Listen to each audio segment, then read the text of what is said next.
Le prophète, sallallahu alayhi wa sallam, a prédit avec précision l'époque dans laquelle nous vivons actuellement, et c'est impressionnant. Il nous a aussi conseillé quoi faire et comment vivre à cette époque de la fin des temps. Écoutez ça, ces conseils sont très importants.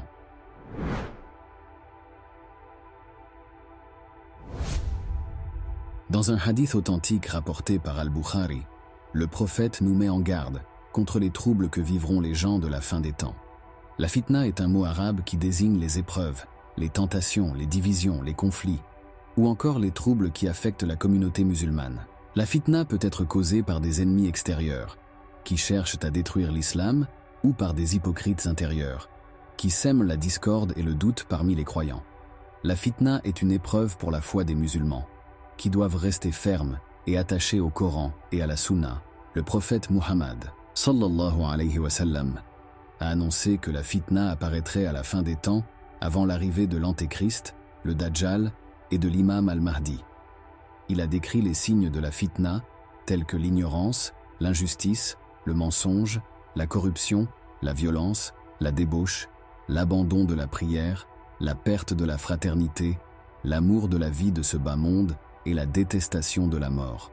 Mais la parole du prophète, qui est la plus importante pour se protéger de cette époque, est celle-ci. Le messager d'Allah a dit « Le temps est proche où la meilleure situation pour l'homme sera de posséder un troupeau de moutons, qu'il conduira vers les sommets des montagnes pour pâturer dans les zones arrosées par la pluie, fuyant pour préserver sa religion des troubles de la fitna. » Rapporté par Al-Bukhari. Cette parole prophétique nous montre que la fitna sera si grande et si généralisée que le musulman ne trouvera pas de refuge dans les villes, ni même parmi les gens. Il devra se retirer dans les endroits isolés, où il pourra vivre simplement, en se contentant du minimum et en se consacrant à l'adoration d'Allah. Il devra fuir la fitna, comme on fuit le feu, car la fitna peut consumer la foi et entraîner la perdition. Le prophète a mis en garde que l'époque de la fin des temps sera terrible pour le croyant, car sa foi sera en grand danger s'il ne la protège pas.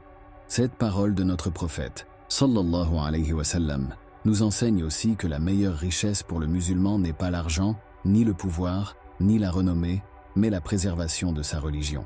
Le musulman doit être prêt à sacrifier tout ce qui est éphémère et illusoire, pour sauvegarder ce qui est éternel et véridique. Il doit se rappeler que ce monde n'est qu'une étape, et que le but ultime est de rejoindre le paradis, où il n'y aura plus de fitna, ni de souffrance, ni de peur, mais seulement la paix, la joie et la satisfaction d'Allah. Le prophète nous conseille donc en ces temps troubles de vivre le plus simplement possible et que l'objectif premier est de protéger sa foi et de ne pas tomber dans le piège de cette dunya, car la fin des temps est l'époque où les troubles seront les plus répandus sur terre. Qu'Allah vous protège de la fitna et qu'il nous protège tous. Wassalamu alaikum wa rahmatullahi wa barakatuh.